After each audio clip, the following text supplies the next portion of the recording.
Hello, my name is Stories by WS and you are warmly welcome to my channel. If Chima's story touched your heart, hit that like button and share this story with someone who needs hope today. In the quiet village of Umakoro, nestled between rolling hills and dense forests where the morning mist clung to the earth like a protective blanket, there lived a young boy named Chima, whose life was marked by both extraordinary gentleness and profound hardship. After his mother's untimely and tragic passing loss that had left a permanent ache in his young heart, Chima's father remarried a woman named Madame Ibo, who brought with her 2 children of her own, Adana and Chidi. Unlike their kind-hearted and compassionate stepbrother, Adana and Chidi were thoroughly spoiled and consistently rude, caring little for anything beyond their own small world of comfort, pleasure, and selfish pursuits. Madame Ibo proved to be the true source of Chima's daily suffering, treating him not as a cherished son or even as an equal member of the household, but rather as an unpaid servant in his own home. Every single day after school, while Adana and Chidi retreated immediately to their comfortable rooms to rest on soft beds, play with expensive toys, or do whatever they pleased, Madame Ibo would bark harsh orders at Chima in her shrill, commanding voice, demanding that he sweep every floor in the house until they sparkled, wash every single dish until they gleamed, cook elaborate meals for the entire family, and complete every conceivable household chore, no matter how exhausting or time-consuming.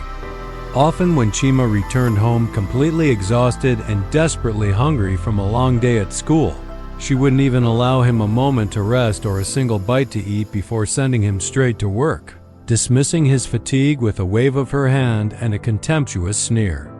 What made this calculated cruelty even more painful and difficult to bear was that it all happened in full view of Chima's father, who seemed willfully blind to his new wife's systematic mistreatment of his own son, and would occasionally scold Chima harshly for not doing enough around the house or for complaining, thereby enabling and reinforcing Madame Ibo's increasingly harsh and unreasonable behavior.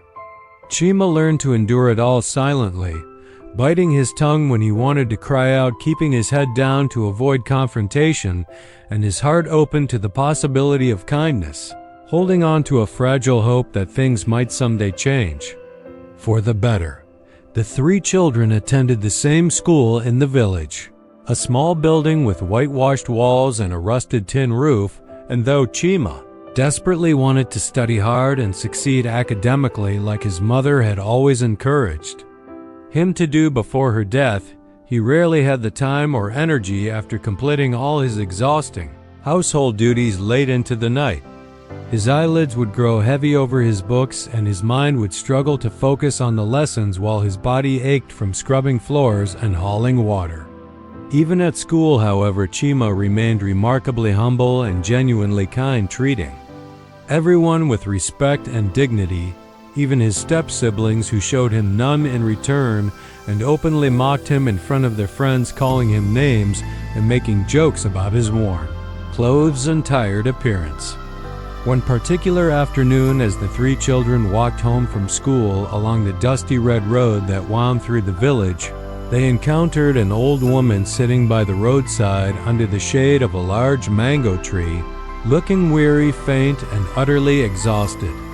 Her clothes were tattered and worn thin from years of use, patches upon patches covering holes, and she appeared as though she hadn't had a proper meal in many days, her cheeks hollow and her eyes sunken. "Oh, children, please," the old woman begged, weakly, her voice cracking with desperation. "Could one of you spare a little water?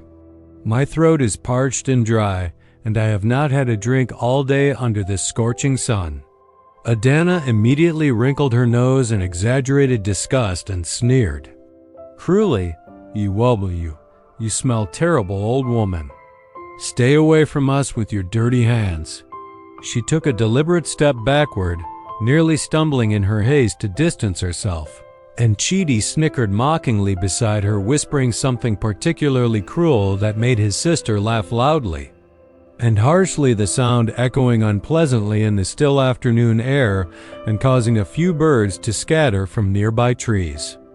Both of them turned away from the suffering woman with theatrical disgust and continued walking briskly, completely ignoring her desperate plea, as if she were nothing more than an annoying insect. But Chima, seeing the genuine desperation, deep sadness and unbearable pain in the old woman's rheumy eyes, took a deep breath to steady himself and stopped walking.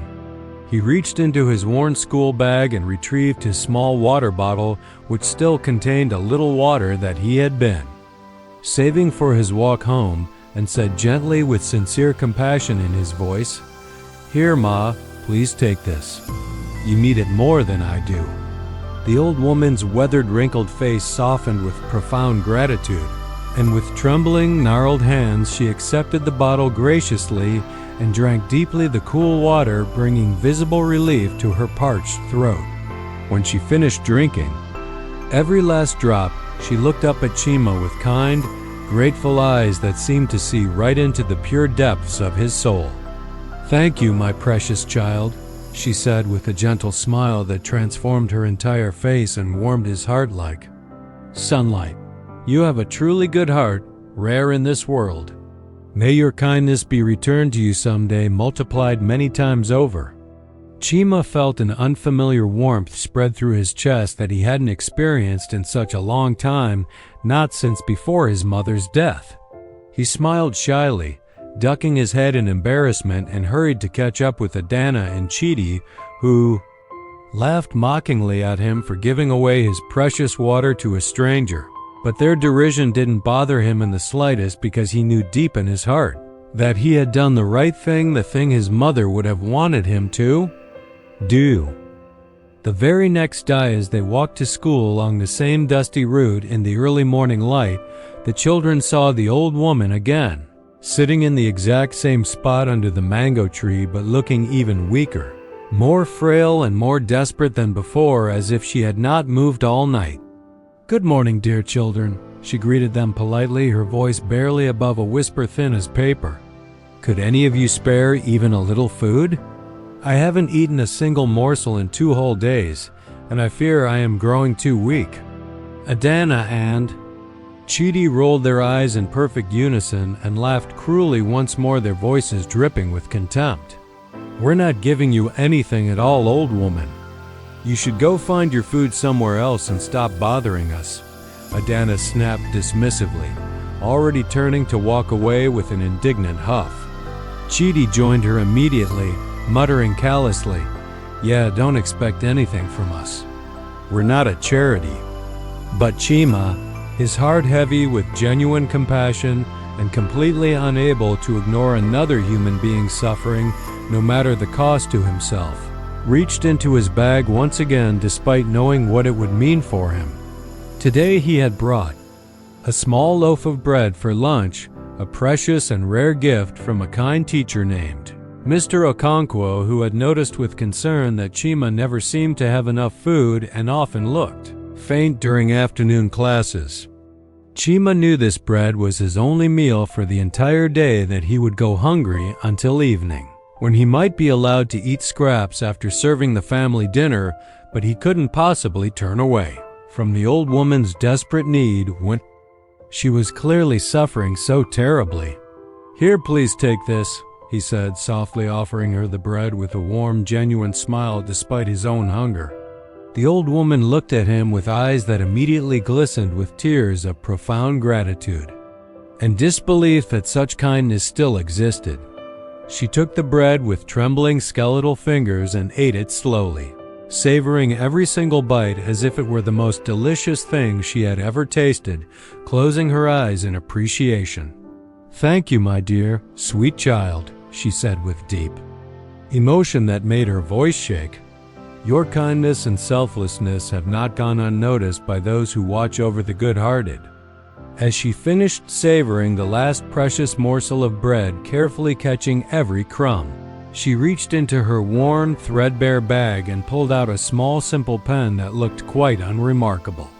It looked quite ordinary at first glance, just A basic writing instrument, but there was something distinctly unusual about Ida's subtle, almost imperceptible glow that seemed to shimmer and dance whenever the sunlight touched its smooth surface as if it contained some inner light.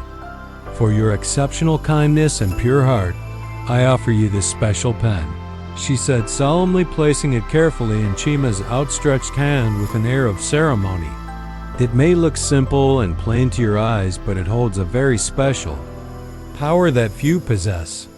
Use it wisely, my child, with the same good heart you have shown me. It will help you in ways you could never imagine, opening doors that seemed forever closed.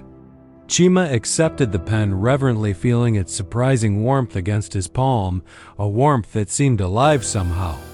He didn't fully understand the old woman's mysterious words, or what she meant by special power, but he thanked her sincerely and respectfully, bowing slightly as his mother had taught him, and slipped the pen carefully into his bag.